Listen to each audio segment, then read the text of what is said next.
दोस्तों अभी हाल में ही यूपीएससी का रिजल्ट आया था, जिसके बाद कई लोगों ने दावा कर दिया कि भैया हमारा हो गया, हमारा हो गया। एक भाई साहब ये थे, इनको तो एमएलए साहब पहुंच करके फूल माला पहनाई और क्या क्या इनाम मिला।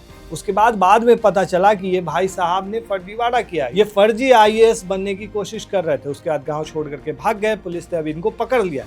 लेकिन अब जो कहानी बताने जा रहे हैं दोस्तों, वो काफी ज्यादा चौंकाने वाली है। असल में पुलिस को खबर मिलती है कि एक शख्स खुद को आईएएस बताकर धौंस जमा रहा है, गालियां दे रहा है। पुलिस पहुंचती है, हंगामा करने वाले शख्स को गिरफ्तार कर लेती है। उसके बाद प्रेस कॉन्फ्रेंस करके कहती है कि हमने एक बड़े फर्जीवाड़े का खुलासा किया है। एक ऐसा शख्स जो खुद को आईएएस बता रहा था, जबकि वो आईएएस है ही नहीं, इसको हमने पकड़ लिया है। दोस्तों लेकिन कहानी में ट्विस्ट आ जाता है। कहानी में ट्विस्ट ये आता है कि वो व्यक्ति जिसको पुलिस ने पकड़ा था, वो सच में आईएएस ऑफिसर निकलता है। दोस्तों ये कहानी है मेरठ के नौचंदी थाना क्षेत्र, जहां पुलिस को एक कॉल आता है।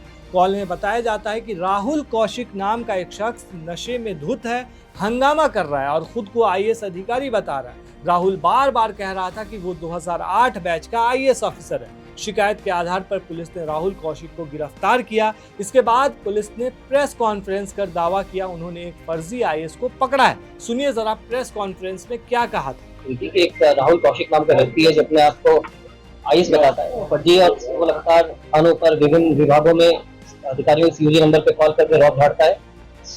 इस सूचना के आधार पर सीओ सिविल लाइंस साहब को जांच दी गई। जांच में सारे तथ्य सही पाए गए कि अपने आप को झूठा आईएएस बताता था। इससे आज पुलिस द्वारा गिरफ्तार किया गया। इसके पास से हमें जो झूठा ये बोर्ड लगाता था अपना एडिशनल सेक्रेटरी का, ज्वाइंट सेक्रेटरी का, इसके घर के बाहर एक बोर्ड लगा हुआ है और भी कुछ चीजें हमें मिली है, सारी चीजें ली गई हैं। इसमें वर्तमान में किसी भी पद पर नहीं है, इसके खिलाफ सुसंगत धाराओं में मुकदमा पंजीकृत किया गया है। पुलिस के मुताबिक दोस्तों राहुल खुद को झूठा आईएएस बताता था, घर के बाहर बड़े बड़े बोर्ड लगाए थे और अलग अलग अधिकारियों को कॉल करता था। लेकिन अगले ही दिन कहानी पूरी तरह से पलट जाती है। जिसे पुलिस फर्जी आईएएस बता रही थी, वो असल में 2008 बैच का अधिकारी ही निकला। हालांकि फिलहाल वो सस्पेंड है। इसके बाद पुलिस खुद सवालों के घेरे में आ गई। मामला यही नहीं रुका, राहुल के परिवार ने सामने आकर सारे दस्तावेज भी दिखाए। यूपीएससी पास करने के सर्टिफिकेट से लेकर ट्रेनिंग के कागजात तक। परिवार का कहना था कि राहुल फर्जी नहीं है बल्कि पूर्व अधिकारी है। अब मामला और पेचीदा हो गया।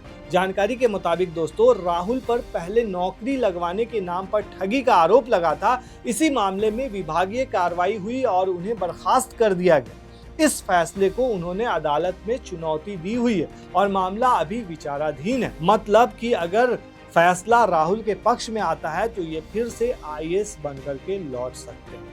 अब मान लीजिए कि ये आईएएस बनकर के उसी जगह पर पहुंच गए जहां इन्हें गिरफ्तार किया गया था, तब क्या होगा, ये भी लोग सवाल कर रहे हैं। और दोस्तों कानूनी रूप से मामला अभी पूरी तरह ये खत्म हुआ नहीं। अब सवाल ये उठता है कि अगर कोई व्यक्ति सेवा में नहीं है तो क्या उसे खुद को आईएएस बताने पर फर्जीवाड़े का आरोप ही बनाया जा सकता है? क्या सिर्फ बोर्ड लगाने या हंगामा करने से ऐसा मामला बनता है? दोस्तों राहुल कौशिक ने भी मीडिया के सामने कहा है कि पुलिस ने बिना उनकी बात सुने कार्रवाई की। उनका कहना है कि जांच के दौरान उनका बयान तक दर्ज नहीं किया गया। उन्होंने ये भी कहा कि वे इस मामले में पुलिस के खिलाफ मानहानि का मुकदमा दायर करेंगे। फिलहाल वे मानसिक दबाव में हैं और उनका परिवार भी डरा हुआ है, उनका कहना है। इस पूरे घटनाक्रम के बाद मेरठ पुलिस पर कई सवाल भी उठ रहे हैं दोस्तों। वहीं दूसरी तरफ जांच भी जारी है और ये पता लगाने की कोशिश की जा रही है कि गलती कहाँ हुई और कंफ्यूजन कैसे पैदा हुआ। अब इस पूरे मामले पर सोशल मीडिया पर भी तरह तरह की प्रतिक्रिया सामने आ रही है। दोस्तों आप क्या कहते हैं इस मामले पर, हमें कमेंट में जरूर बताएं। शुक्रिया।